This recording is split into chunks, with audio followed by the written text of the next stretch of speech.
rapi. Ya, baru-baru ini BEMers, Kejaksaan Agung akan menindaklanjuti temuan PPATK loh. Temuan PPATK tersebut berupa adanya pejabat negara yang diduga melakukan tindak pidana pencucian uang ratusan miliar di meja kasino. Wah, harus terus diselidiki nih ya BEMers. Sejauh ini, berdasarkan Direktur Penyidikan Jaksa Agung Muda Pidana Khusus Kejagung, Supardi, dalam temuan PPATK ini belum jelas siapa saja pejabat negara yang diduga melakukan pencucian uang di meja kasino, serta predikat crime-nya belum jelas.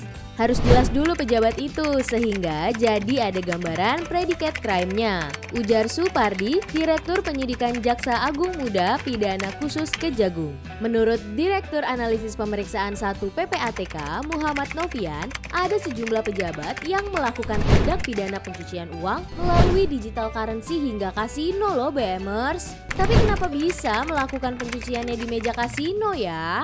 Dilansir dari bbc.com, modus pencucian uang menggunakan kasino dipilih karena penempatan uang hasil tindak pidana di lembaga perbankan biasa kini mudah terendus aparat penegak hukum.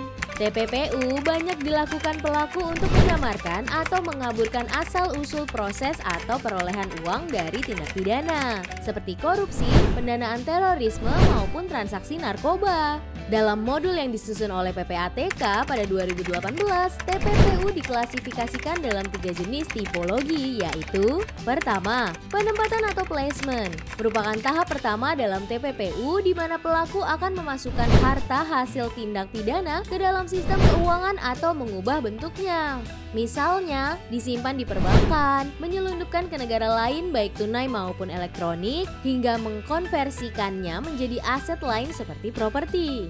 Kedua, pemisahan atau pelapisan atau layering. Pada tahap ini, uang hasil tindak pidana dipindahkan, disebarkan dan disamarkan dengan tujuan menyembunyikan asal-usul uang tersebut. Layering ini dapat dilakukan dengan mentransfer uang hasil tindak pidana kemanapun berkali-kali hingga sulit untuk dilacak. Misalnya ke perusahaan boneka alias perusahaan legal yang hanya digunakan untuk melakukan transaksi fiktif. Ketiga, penggabungan atau integration.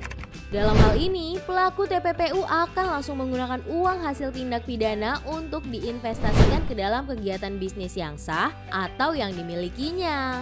Kira-kira kalau pejabat di Indonesia lebih ke arah tipe TPPU yang mana ya BEMers? Berdasarkan data PPATK, di Indonesia sendiri sepanjang 2021 ada sebanyak 56.888.052 US dollar atau setara dengan 833.333.783.277 rupiah TPPU di meja kasino oleh pejabat negara. Serta pencucian uang melalui digital currency mencapai 6 juta US dollar atau senilai dengan 86.014.500.000 rupiah. Wah, uangnya sangat amat tidak sedikit ya BEMers. Kira-kira kalau beli, isi sendiri aja ya BEMers.